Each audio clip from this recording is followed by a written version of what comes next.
বিরিয়ানি ভারতের অন্যতম জনপ্রিয় সুস্বাদু খাবার। বিরিয়ানি যাত্রা শুরু হয়েছিল মুঘল সাম্রাজ্যের সময়। নবাব ওয়াজিদ আলী শাহ, যিনি লখনৌরের নবাব ছিলেন, ব্রিটিশদের হাতে বন্দী হয়ে কলকাতায় নির্বাসিত হন। নবাবের সঙ্গে কলকাতায় আসেন তার রাজকীয় রাঁধুনিরা এবং তার হাতেই প্রথম বাংলা বর্ণের বিরিয়ানি তৈরি হয়। কলকাতায় আসার পর ওয়াজিদ আলী শাহের রাঁধুনিরা প্রথমে মাটির হাঁড়িতে বিরিয়ানি রান্না করতে শুরু করেন এবং অল্প সময়ে বিরিয়ানি কলকাতার একটি ঐতিহ্যবাহী খাবারে পরিণত হয়।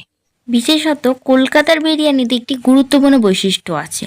একটি সাইজে বড় সেদ্ধ আলু, এটি যে শুধুমাত্র এক ধরনের খাবার নয়, বরং রাজকীয় সৌন্দর্যবোধের প্রতীক। কলকাতার বিরিয়ানি যা আজ বিশ্বজুড়ে জনপ্রিয়, তার মূল বৈশিষ্ট্য হলো গন্ধে ভরা, মশলাদার এবং মাংসের সঙ্গে আলু, যা এর স্বাদকে আরও উন্নত করে। এছাড়াও কলকাতার বিরিয়ানি গোবিন্দভোগ চালের সাথেও তৈরি হয়, যাকে একটি বিশেষ সৌরভ এবং মিষ্টি প্রদান করে। বিরিয়ানি শুধু খাবার নয়, এটি একটি সামাজিক ও সাংস্কৃতিক প্রতীক। বিশেষ করে কলকাতা ঐতিহ্যবাহী রেস্তোরাঁগুলোতে, যেমন হুগলি বেঙ্গল চিকেন ইত্যাদি, এখনও এই খাবার পরিবেশন করে থাকে। বাংলার প্রতিটি পরিবারেও বিশেষ কোনো অনুষ্ঠানে বা উৎসবে বিরিয়ানি ছাড়া আয়োজন অসম্পূর্ণ মনে হয়। বিরিয়ানি কলকাতার মাটিতে এক সংস্কৃতির প্রতীক হয়ে দাঁড়িয়েছে। এই খাবার এখন সকল মানুষের কাছে প্রিয়। রাজবংশীয় শাসনের সময় যে খাবারটি প্রথমে এক বিশেষ মহলে ব্যবহৃত হলো, আজ সেটি সবার কাছে এক মন্দিরের প্রসাদ হয়ে দাঁড়িয়েছে।